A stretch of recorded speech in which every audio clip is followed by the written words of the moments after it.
All right, folks, welcome back to the Steve Malzberg Show, hour number 2. And we start with the breaking news that we ended the last hour with. The French news agency reporting that the North Korean Army is now saying that they have received approval to launch a nuclear attack against the United States. And this comes as our defense secretary announces that we are sending missile defense to Guam to protect that island in case of an attack by North Korea. Joining us now is a man I'm proud to say I've talked to many, many times, and first time here on the brand new Steve Malzberg Show, Senator Jim Inhofe, Republican, Oklahoma, ranking member of the Senate Armed Services Committee. Hello, sir. How are you? I'm good, Steve. I'm good. Good. Well, I'm glad to hear that. Okay, before we get into, I know you've been on the border. I want to talk about that. I want to talk about guns. But first, of course, the news today between the Korean Army statement and the us sending the missile defense to Guam. What's your take on all this, sir? Well, of course, the guy that runs that show up there is just as bad as his daddy was. He's not reliable in terms of what he might do and what he might say. But he is capable of doing that because I think he's, deranged. We have a situation where we have known for a long time, and our intelligence has not been really on the ball. You might remember, Steve, a long time ago, back during the Clinton administration, you and I think we talked at that time. That was in August of 1998 when our intelligence said that North Korea would have it would be 10 to 15 years before they'd have a multi-stage rocket. And 7 days later, on August the 31st, they fired one. So, they've had this capability for a long period of time. Now, when they admit that they have enough plutonium for 6 to 8 bombs, I believe that that's true, maybe even more than that. So it is dangerous. I just got back from there and from Hawaii and from Guam. We are set up. We do have a couple of destroyers with Aegis capability in that area, along with some F-22s. And so we're going to do what's necessary. It just calls to mind, at least to me, 4 years ago when this president did his first budget, what I called the beginning of disarming America. One of the things he did was doing away with the ground-based interceptor in Poland, and that was one that would actually protect the eastern part of the United States. So maybe this is a wake-up call to the administration to know that there are some real threats out there. Yeah, no, absolutely. Just one more question on this. Do you believe that a preemptive strike on our part might be necessary down the road sooner or later?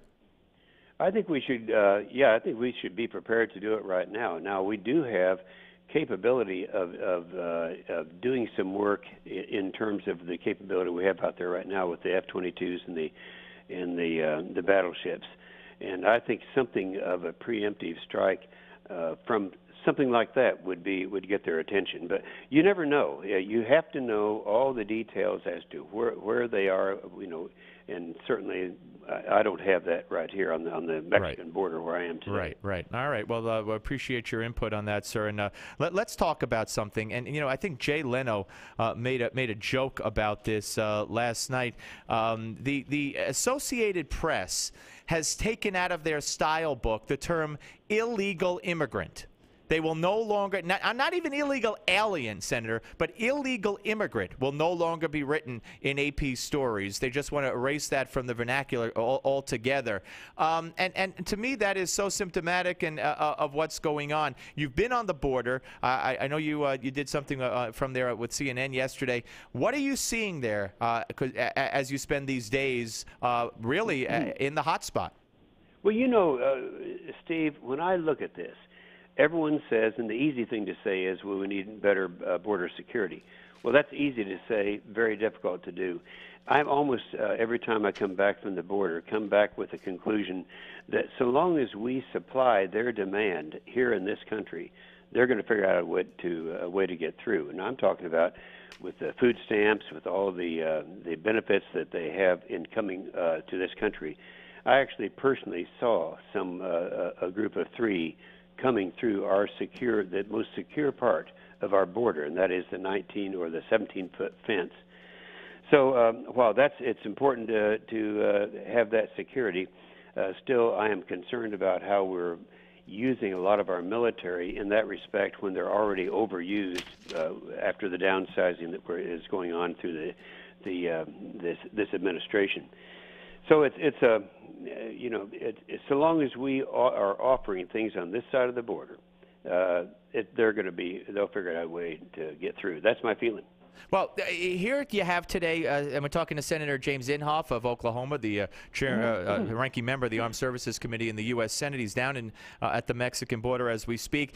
Democratic Senator, your colleague Patrick Leahy, saying that he would consider holding just one hearing on comprehensive immigration legislation, which is still being drafted, despite calls for people like Marco Rubio and others that say we need a long national discussion on this. You know, Chuck Schumer was on Meet the Press Sunday, and he said, by next week and then the first week in May, we'll have it all done. And Rubio and the Republicans are saying, whoa, not so fast. So what is your take on this Leahy proposal for one hearing? I'm always reluctant when I see a gang of 6 or a gang of 8. Every time we do that, we get in trouble. And if you stop and think about what is it that they're looking at, I don't mean this critically of the 4 Republicans and the 4 Democrats that are trying to put something together. They are trying, but they don't have anything yet. And so there is nothing specific out there when they talk about what they have in place right now. Frankly, it's nothing. They don't have anything down in terms of how we're going to be, looking at this, how we're going to be trying to determine. And anytime they talk about a fast track to legalization, Steve, I don't know why it is, but I've been invited probably more than any other of the senators to speak at naturalization ceremonies. Nothing makes you warmer inside to see these people who have done it the right way, learned the language, have learned the history of this country, probably know more about the history than the average American who's born here, and to have them have to take the back seat to someone who's come here illegally. I come from a pretty prejudiced perspective.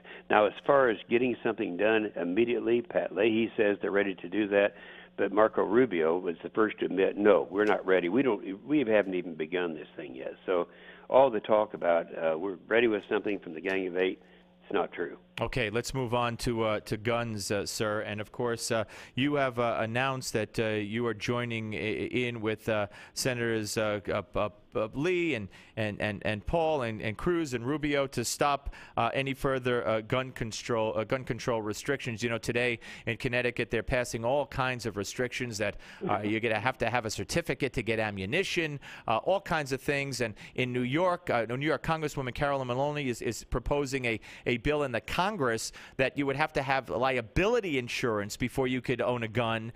So they're coming from all different angles and all different avenues. But your take on this is what exactly? Well, mine is completely different than the rest of them. Yes, I joined in on a letter 4 of us sent, but you got to keep in mind, and you may not be aware of this, when we were in session that last day before we went into this Easter recess, at 5:15 in the morning, that's Saturday morning, I passed the last amendment to the budget bill. Now, that was the very last one.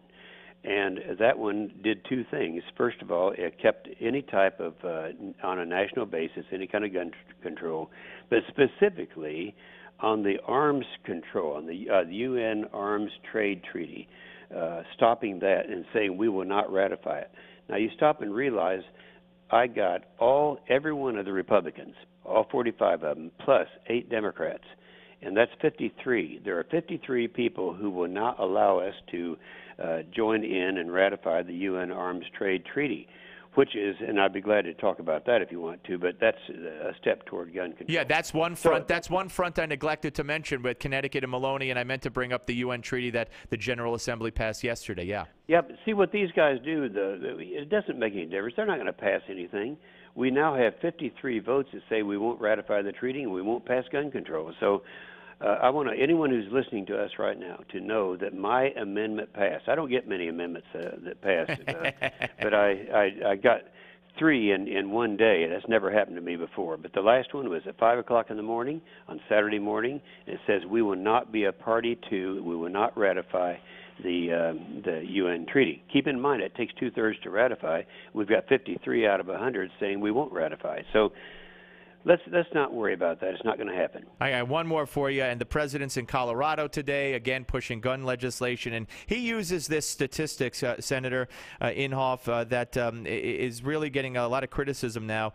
He says repeatedly that as many as 40% of all gun purchases take place without a background check. But it turns out that that statistic was pulled from a 1997 study done by the National Institute of Justice, and in the study they say that 40% of firearm sales took place through people rather than other than licensed dealers, and they also say that it was based on about 2,000 households. So it's a misleading, very misleading figure. Misleading.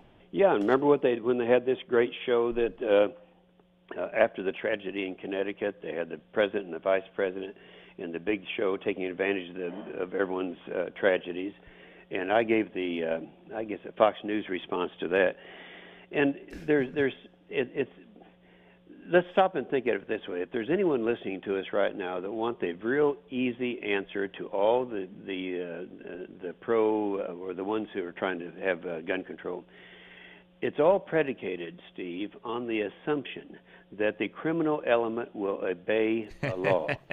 All predicated on that, because if in fact, when I was on with Wolf Blitzer day before yesterday, he said, well, what about this 93% of the people now want extensive background checks? And I said, that depends on how you ask the question. If you ask the question, if you wanted all legal citizens to have a background check and exempt the criminal element, then how many of you want it? And it might be 2 or 3%. Because again, it's assuming that they're going to do it, so they're not going to do it. And Senator, how about mandatory sentencing? I go back to the '93, the '93 crime bill when Chuck Schumer took it out.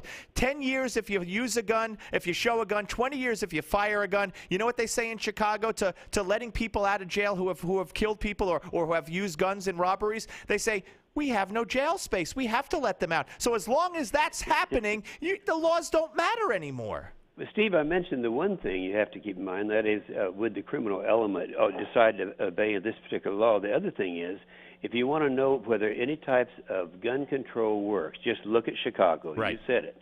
And they're the ones, they're always in the top 3 in terms of violent crime. And they have the strongest gun legislation around. Yep, so. Absolutely. Hey, you Senator, and I are right and they're wrong. You got that right. Hey, listen, please come back and feel good, and we'll speak to you soon. And thank you for your time, sir. Stay safe down there. Thank you. All right, Senator James Inhofe, ladies and gentlemen, Republican from Oklahoma, where the sun, All right, no more songs, no more show tunes at this time. Maybe later. When we come back, you got to hear. I'm going to let you hear what Jay Leno said about the AP taking illegal immigrants out of the style book and more right here on the Steve Malzberg Show.